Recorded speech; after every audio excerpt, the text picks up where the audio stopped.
Good morning, all of you. How are you all? Okay. Today we are discussing about that Hindi lesson. మీరు last క్లాస్లో already 5th class వాళ్ళు ఏ lesson నేర్చుకున్నారు? మా last class షేరా చూహా అయిపోయినట్టుంది కదా. రాజాకు సబక్ last lesson. Okay, today ఇంకో కొత్త lesson గురించి నేర్చుకుందాం. ఓకేనా? లెసన్ వచ్చి కాళిదాస్కి యుక్తి. కాళిదాస్కి యుక్తి అంటే కాళిదాస్ యొక్క ఒక ఉపాయం, అంటే కాళిదాసు ఇచ్చే ఒక ఉపాయం ద్వారా ఇక్కడ ఒక స్టోరీ అనమాట. తను ఇచ్చే ఉపాయం ఎవరికైతే యూజ్ అయింది ఏంటి అనేది ఒక స్టోరీ. ఓకేనా? If you have any text book, if you have Hindi text book, open the page number 26. Okay, maximum నేను చెప్పాను టెక్స్ట్ బుక్స్ తీసుకోమని. మీకు టెక్స్ట్ బుక్స్ ఉంటేనే వర్క్స్ ఈజీ అవుతాయి. ఓకే, మీకు స్టోరీ చదివితే మీకు అర్థం కాదు. మీ దగ్గర కూడా బుక్ ఉండి ఓపెన్ చేస్తే మేము చెప్తున్నప్పుడు ఆ హిందీ మీకు నేర్చుకోవడానికి కానీ చదవడానికి కానీ ఈజీగా ఉంటుంది. ఓకేనమ్మా, ఎవరైనా మిస్ అయితే తీసుకోండి. ఓకే, దెన్ నేను చదువుతున్నాను, చూడండి అందరూ. प्राचीन काल में उज्जैन के एक गांव में एक गरीब ब्राह्मण रहता था. ఇక్కడ ప్రాచీన కాలం చాలా రోజుల క్రితం ఒక ఉజ్జయిన్ ఒక దేశంలో ఒక గావ్ అంటే ఒక విలేజ్ లో एक గరీబ్ బ్రాహ్మణ్ रहता. గరీబ్ బ్రాహ్మణ్ అంటే పూర్ బ్రాహ్మణుడు, అంటే ధనవంతుడు కాదు అని అర్థం. పూర్ అంటే మనకి పేదవాడు. ఒక పేద బ్రాహ్మణుడు ఉండేవాడు. వహ జైసే తైసే అపని జీవికా చలాతా. అతను తన పేదరికంతో ఏదో అలా అలా గడుపుకుంటూ వస్తున్నాడు తన దగ్గర ఉన్న మనీతోనే. कई बार वह अपनी गरीबी से काफी दुखी और चिंतित हो जाता था. అంతేకాకుండా తను చాలాసార్లు ఆయన యొక్క పేదరికం గురించి ఆలోచిస్తూ బాధపడుతూ చాలా ఎక్కువగా ఫీల్ అవుతూ ఉండేవాడు. ఎప్పటికీ ఇంతేనా, ఈ పేదరికాన్ని ఇలాగే ఉండాలని, ఎప్పటికీ ధనం సంపాదించలేనా అన్నట్టు. वह अक्सर अपनी गरीबी दूर करने की युक्ति के बारे में सोचता रहता था. ఇలా ఆలోచిస్తూ బాధపడుతూ ఏదో ఒకలాగా ఏదన్నా ఒక గరీబీ అంటే ఇక్కడ పేదరికం, ఆ పేదరికాన్ని ఎలా పోగొట్టాలి ఏంటి, దాన్ని ఎలా దూరం చేసే ఒక ఉపాయం నాకు దొరుకుతుందా లేదా అసలే అని చెప్పి దానికోసం ఆలోచిస్తూ ఉన్నాడు అన్నమాట. एक दिन उस ब्राह्मण की कुटिया के पास से कालिदास గుజర్ రహతే. ఆయన అలా ఆలోచిస్తూ కూర్చున్నప్పుడు ఆ బ్రాహ్మణుడు యొక్క కుటియ అంటే ఆ బ్రాహ్మణుడు యొక్క ఇంటి పక్క నుంచి ఒక కాళిదాస్ గారు వెళ్తున్నారు అన్నమాట. వెళ్తుంటే దేఖతే హీ ఉస్ బ్రాహ్మణ్నే ఉన్హే పహచానా. అప్పుడు ఈ బ్రాహ్మణుడు చూసాడు అన్నమాట, ఎవరు బయట నుంచి వెళ్ళారు అని చూస్తే కాళిదాస్ అనే అతను వెళ్తున్నారు అన్నమాట. ఉస్నే సోచా కాళిదాస్ కాఫీ విద్వాన్ హాయ్. సో బ్రాహ్మణుడు ఆలోచిస్తున్నాడు, ఓహో వెళ్ళింది కాళిదాస్ అన్నమాట. కాళిదాస్ కాఫీ విద్వాన్, ఆయన చాలా మంచి విద్వాంసుడు, చాలా తెలివైన వాడు కదా కాళిదాస్ అంటే అని ఆలోచిస్తున్నాడు. క్యోమ్నా ఇన్సే అప్పని గరీబీ దూర్ కర్నే కా ఉపాయం పూచా గయా. ఒకవేళ నేను ఈయన అడిగితే నాకు ఒక పేదరికానికి సంబంధించి ఏమన్నా ఒక ఐడియా, ఉపాయం ఏమైనా ఉందేమో చెప్తారేమో అనేసి అనుకున్నాడు. यह सोचते ही वह उनके पास गया और प्रणाम कर आदर पूर्वक बोला. సో అప్పుడు అనుకుని ఏమైనా ఉపాయం ఉంటే చెప్తారు కదా కాళిదాసు అని చెప్పి దగ్గరగా వెళ్ళి, ఇప్పుడు మనకన్నా పెద్దవాళ్ళ దగ్గరికి మనం వెళ్తే ఏం చేస్తాం? నమస్కరిస్తాం. అవునా? ఎప్పుడైనా చేశారా మీరు?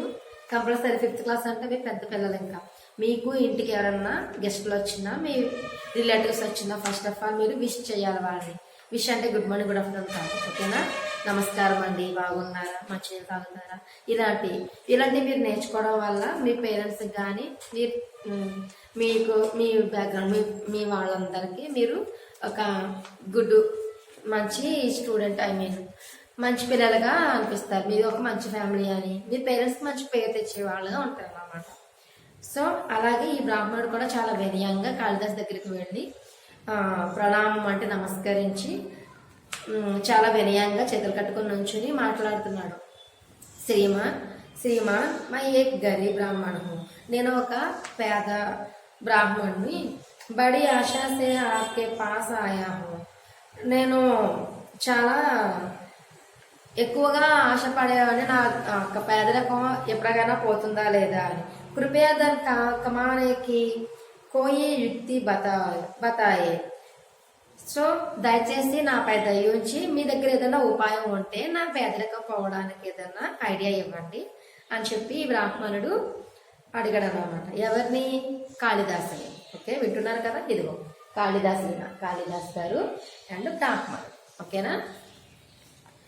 इसके बारे में मैंने काफी सोचा विचार किया सो लेकिन किसी నిష్కర్ష పర్ నహి పహుంచ పాయా. సో ఇప్పుడు కాళిదాస్ గారు ఏం చేస్తున్నారు అంటే ఈ బ్రాహ్మణుడు చెప్తున్న మాటల్ని విని కాసేపు ఆలోచించడం మొదలు పెట్టాడు. ఓకే, ఏదన్నా ఉపాయం అడుగుతున్నాడు, చాలా పేదవాడు అంటున్నాడు, మంచి ఐడియా ఏమన్నా ఉందేమో అని. ఏదైనా ఐడియా అంటే మనం ఆలోచించి చెప్తామా, వెంటనే చెప్తామా? వెంటనే చెప్పకుండా కాసేపు ఆలోచిస్తాం మంచి ఐడియా రావాలి అంటే, అవునా? సో అలాగే ఆలోచించి కాళిదాస్ గారు చెప్తున్నారు ఏమని? కాళిదాసునే క్షణ్ బార్ సోచా ఔర్ ఫిర్ బోలా. కాసేపు ఆలోచించి తనకి ఏమైనా ఐడియా ఇద్దాము అని చెప్పి. ఎందుకంటే బ్రాహ్మణుడు చాలా విచారంగా ఉన్నాడు కదా, తన విచారం పోగొట్టి తన పేదరికానికి ఒక ఉపాయం ఇవ్వాలనుకుంటున్నారు కాళిదాసు. సో मैं आपकी गरीबी दूर करने का उपाय अवश्य बताऊंगा. సో ఇప్పుడు కాళిదాస్ గారు ఇంకా బ్రాహ్మణ్ దేవ్ మై ఆప్కి గరీబీ దూర్. సో నువ్వు పేదరికాన్ని పోగొట్టడానికి నేను ఒక ఉపాయాన్ని చెప్పగలను, చెప్తాను అన్నారు. किंतु उसके लिए आपको पूजा पाठ से अतिरिक्त दिन भर मेहनत भी करनी होगी.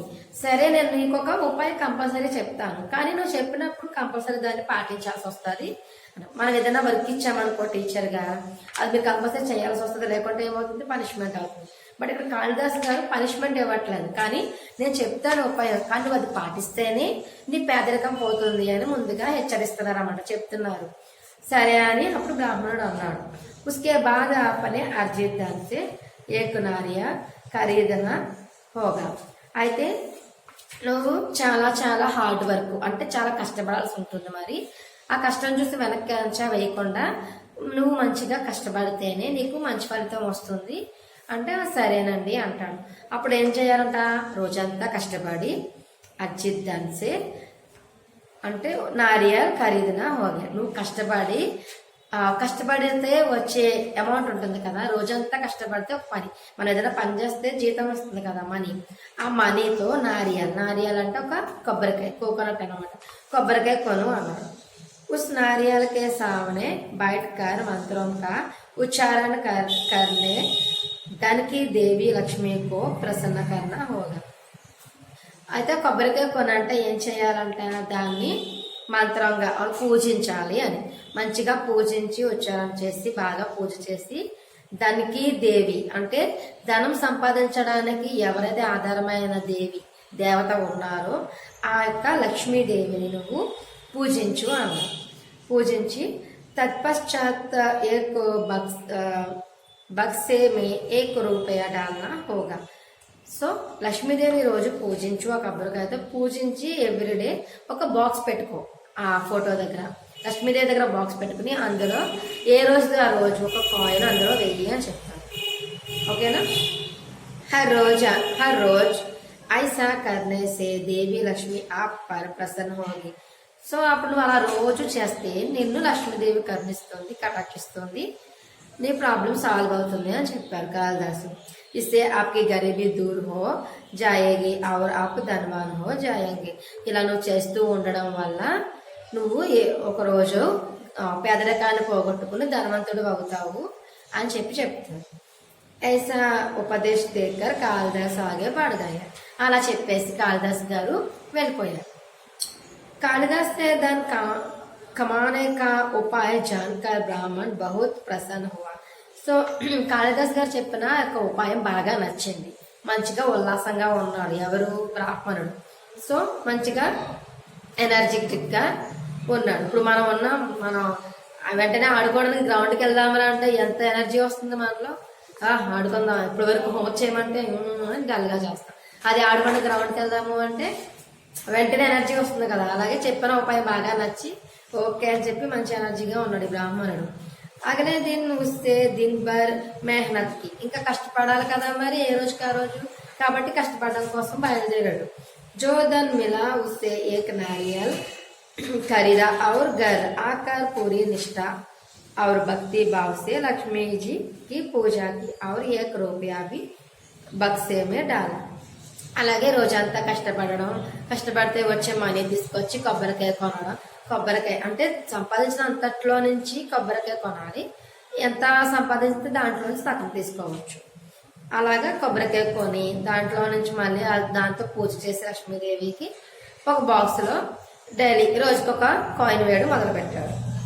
అగలే दिन फिर बोर में उठा और नित्य किया से నివృత్త హోకర్ మెహనత్ కర్నే లగా. ఇలా ఇంకా రోజు కష్టపడడం, లక్ష్మీదేవికి పూజ చేయడం మొదలు పెట్టాడు. ब्राह्मण के यह नियमित दिनचर्या बन गई थी. 1 महीने के बाद ब्राह्मण को लगा कि उसकी स्थिति जैसी की तैसी है. वह बहुत दुखी हुआ और दोबारा कालिदास के पास गया. తర్వాత ఏమైందంటే ఇలా రోజు చేస్తున్నాడు, చేసి చేసి ఫైనల్లీ అది 1 మంత్ కంప్లీట్ అయినట్టు. అంటే 30 days, మంత్కి 30 days ఇలాగే రోజు పూజ చేయడం, కొబ్బరికాయ తేవడం, పూజ చేయడం, కాయిన్ వేయడం, ఇలా 1 మంత్ చేశాడు. 30 days చేశాడు. చేసినాక ఏమైందంట, లగాకి ఉస్కి స్థితి జైసీకి తైసీ హై. అంటే తన యొక్క పేదరికం పోయినట్టుగానే, తనకు ధనవంతుడు అయినట్టుగానే ఏమీ అనిపించలేదు. ఇదేంటిది, ఇలా చేస్తే ధనవంతుడు అయిపోతా అని చెప్పారు కాళిదాసు, నేను అవ్వలేదేంటి, ఏమీ రిజల్ట్ లేదేంటి నాకు అని చెప్పి వెంటనే బహుత్ దుఃఖి, బాగా బాధపడి మళ్ళీ కాళిదాస్ కే పాస్ గయా, కాళిదాస్ దగ్గరికి వెళ్ళాడు. उनके पास पहुंचकर ब्राह्मण ने कालिदास को प्रणाम किया और कहा.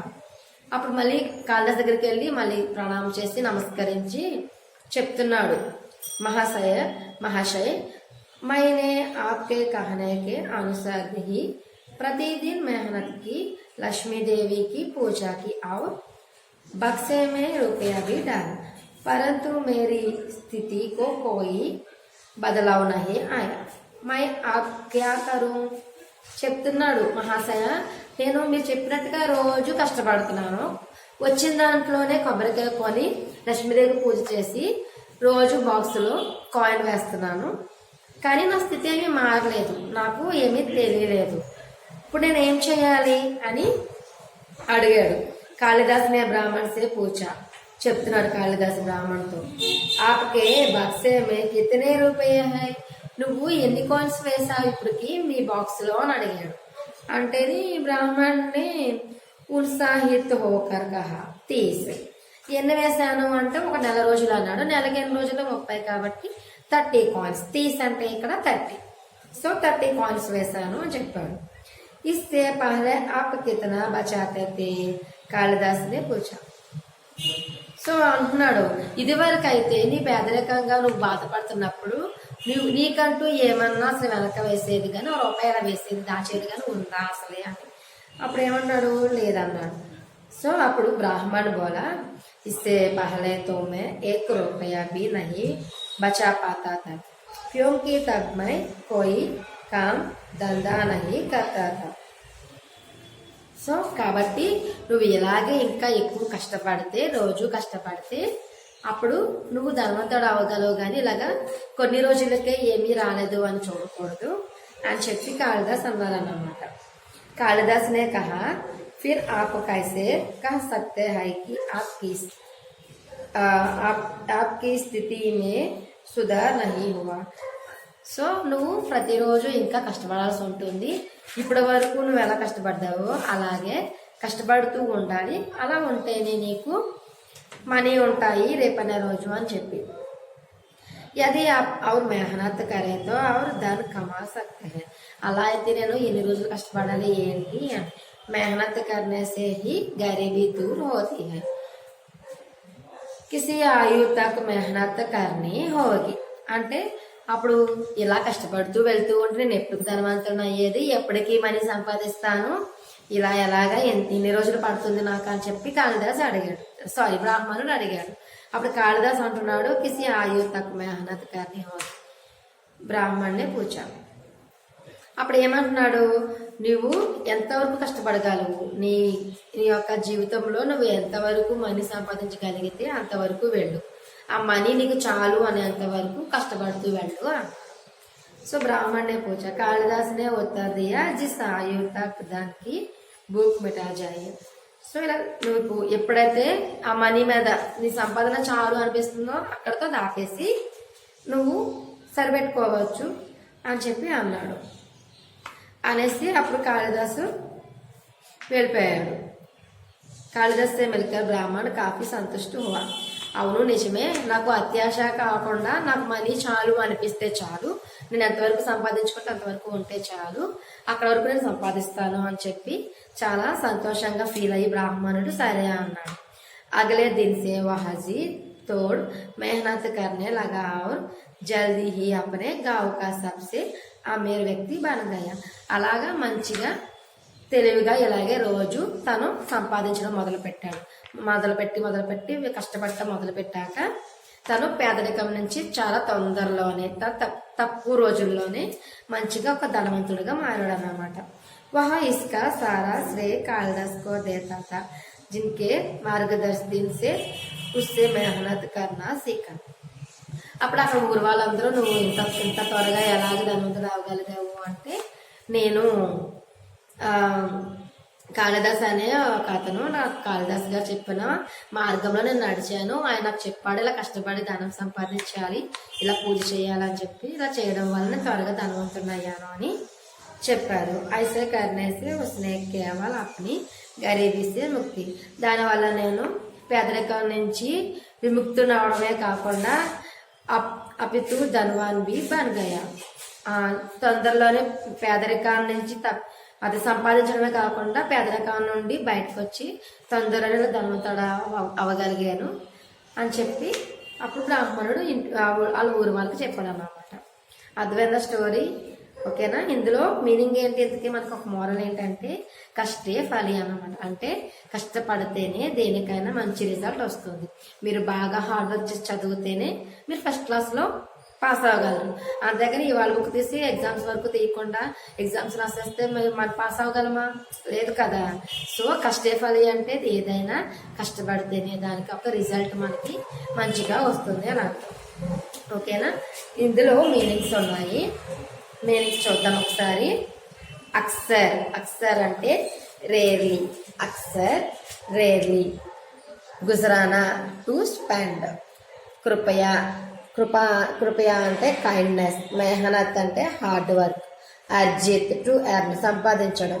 ప్రతిదిన్ అంటే ఎవ్రీడే. దినచర్య అంటే డైలీ. గరీబీ పోవర్టీ అంటే పేదరికం. Aamir rich man. అమీర్ అంటే ధనవంతుడు, రిచ్ మ్యాన్. సంతుష్టు అంటే హ్యాపీగా ఉండడం. దందా అంటే వర్క్. బక్స్ అంటే బాక్స్లో కాయిన్ వేయాలని చెప్పాను కదా, అదన్నమాట. బుక్ అంటే హంగర్. ఓకేనా? ఆయు అంటే ఏజ్. అంటే చూసారా, ఇంకో కాళిదాసు బ్రాహ్మణుడు ఇక్కడ ఏమైనా ఉపాయం ఐడియా అడిగాడు. తర్వాత ఏం చెప్పాడు కాళిదాసు? లక్ష్మీదేవికి పూజ చెయ్యి, రోజు సంపాదించిన దాంట్లో బాక్స్లో కాయిన్ వెయ్యి, రోజుకొక కొబ్బరికాయ కొని కొట్టు అని చెప్పాడు. అది చేశాక ఫైనల్గా ఏమయ్యాడు బ్రాహ్మణుడు? మంచి ధనవంతుడు అయ్యాడు అన్నమాట. తన కష్టానికి తగిన ఫలితానికి దొరికింది. ఓకేనా అమ్మ? అందరికీ లెసన్ అర్థమైంది కదా? ఓకే, మళ్ళీ నెక్స్ట్ లెసన్తో మళ్ళీ కలుద్దాం. Okay, thank you.